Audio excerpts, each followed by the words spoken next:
नमस्कार। सोचिए, भारत का कोला मार्केट दशकों से शांत था, है ना? लेकिन अब लगता है एक जबरदस्त तूफान आने वाला है। एक ऐसा नाम जो लगभग भुला दिया गया था, वो अब दो सबसे बड़े दिग्गजों को टक्कर देने के लिए वापस आ गया है। आइए, आज कैंपा कोला की वापसी और इसके पीछे की शानदार रणनीति की कहानी को समझते हैं। अब देखिए, दशकों से भारत के बेवरेज मार्केट का हाल कैसा रहा है। ये एक मजबूत किला था सिर्फ दो खिलाड़ियों का, कोका कोला और पेप्सिको। दोनों मिलकर लगभग 85% बाजार पर कब्जा जमाए हुए थे। एक ऐसा किला जिसे तोड़ना लगभग नामुमकिन सा लगता था। लेकिन अब इस लड़ाई में एंट्री हुई है भारत के सबसे बड़े मार्केट डिसरप्टर की। जी हाँ, मुकेश अंबानी। ये वही नाम है जिसने जियो के साथ टेलीकॉम इंडस्ट्री की पूरी तस्वीर ही बदल कर रख दी थी। पर यहाँ सबसे बड़ा और सबसे दिलचस्प सवाल ये उठता है कि जियो कोला जैसा कोई नया फैंसी नाम लाने की बजाय उन्होंने 47 साल पुराने एक भुला दिए गए ब्रांड को ही क्यों जिंदा किया। यही इस कहानी की सबसे बड़ी पहेली है। और हाँ, ये कोई छोटा मोटा एक्सपेरिमेंट नहीं है, बिल्कुल नहीं। लॉन्च के पहले ही साल में 400 करोड़ की सेल्स, ये साफ बताता है कि ये सिर्फ नॉस्टैल्जिया का खेल नहीं है, इसके पीछे एक बहुत ही गहरी सोची समझी बिजनेस स्ट्रैटेजी है। तो इस पूरी स्ट्रैटेजी को समझने के लिए जानते हैं हमें कहाँ जाना होगा। हमें थोड़ा पीछे चलना होगा, 1970s के दशक में। ये वो दौर था जब एक राजनीतिक फैसले ने बाजार में एक बहुत बड़ा खालीपन, एक वैक्यूम बना दिया था। तो कहानी कुछ यूं है कि कोका कोला 1949 में भारत आया और देखते ही देखते मार्केट पर छा गया। लेकिन फिर 1973 में सरकार एक नया कानून लाई, फेरा एक्ट।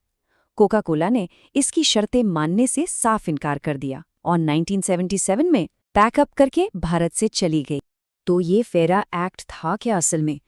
देखिए, इस कानून ने कहा कि सभी विदेशी कंपनियों को अपनी हिस्सेदारी घटाकर सिर्फ 40% करनी होगी और सबसे बड़ी बात, अपनी सीक्रेट रेसिपी, अपना फॉर्मूला सरकार के साथ शेयर करना होगा। अब आप ही सोचिए, कोका कोला के लिए अपना सीक्रेट फॉर्मूला बताना तो नामुमकिन था।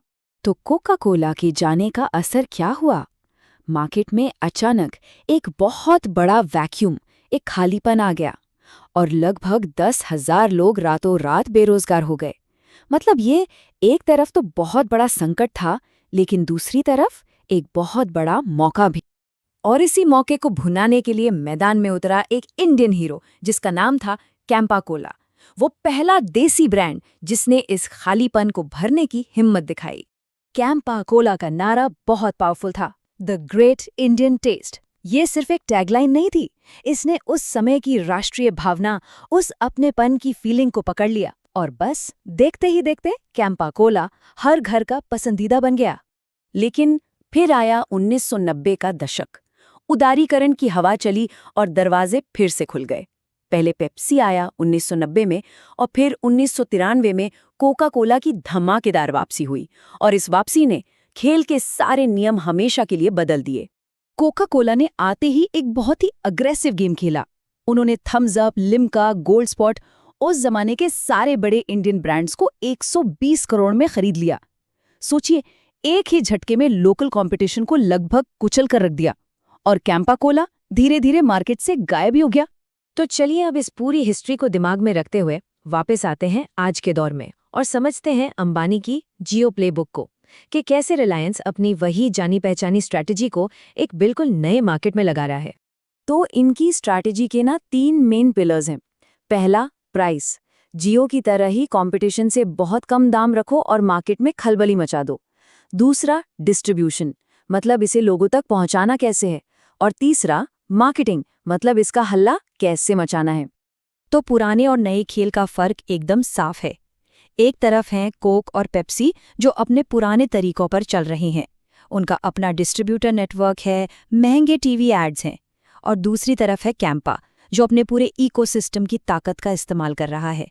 अपनी ही दुकानों पर बेचो, अपने ही ऑनलाइन प्लेटफॉर्म से बेचो और अपने ही ओटीटी प्लेटफॉर्म पर आईपीएल जैसे बड़े इवेंट में इसका ऐड दिखाओ। और इस रिलायंस इकोसिस्टम की ताकत को बिल्कुल भी कम मत आकिए। सोचिए, रिलायंस डिटेल के हजारों स्टोर्स, जहां कैंपा कोला रातों रात शेल्फ पर पहुंच जाता है, इसके लिए दूसरी कंपनियों को सालों लग जाते हैं। जियो मार्ट इसे सीधे घरों तक पहुंचाता है और जियो सिनेमा पर आईपीएल देखने वाले करोड़ों लोग वो तो इसकी सीधी सीधी टारगेट ऑडियंस बन जाते हैं। तो क्या इसका मतलब ये समझें कि कैंपा की जीत पक्की है? नहीं, ये नई कोला वॉर इतनी आसान नहीं है। कैंपा के सामने अभी भी कई बहुत बड़ी चुनौतियां हैं। तो 3 सबसे बड़ी रुकावटें कौन सी हैं? पहली है ब्रांड लॉयल्टी। लोगों की जुबान पर कोक और पेप्सी का स्वाद चढ़ा हुआ है। दूसरी, रिटेलर के साथ रिश्ते। कोक पेप्सी ने दुकानदारों के साथ दशकों में जो भरोसा बनाया है, उसे तोड़ना बहुत मुश्किल है। और तीसरी, और शायद सबसे ज़रूरी चुनौती, वो है टेस्ट की, क्योंकि दिन के आखिर में सब कुछ स्वाद पर ही तो आकर रुक। ज़रा सोचिए, कोक और पेप्सी ने पिछली 30 सालों में लोगों का भरोसा जीता है, उनकी वफादारी कमाई है। ये एक पूरी पीढ़ी का स्वाद बन चुका है। अब इस मजबूत रिश्ते को सिर्फ कम दाम से तोड़ना, ये इतना आसान नहीं होने वाला। मतलब साफ है, इस जंग को जीतने के लिए सिर्फ अच्छी कीमत काफी नहीं होगी। इन बड़े बड़े दिग्गजों को स्वाद और भरोसे दोनों की लड़ाई में हराना होगा। तो आखिर में सबसे बड़ा सवाल यही रह जाता है, क्या एक शानदार बिजनेस स्ट्रैटेजी सालों से लोगों की जुबान पर चढ़े एक भरोसेमंद स्वाद को हरा सकती है? इस नई कोला वॉर का असली विजेता कौन होगा, ये तो आने वाला वक्त ही बताएगा।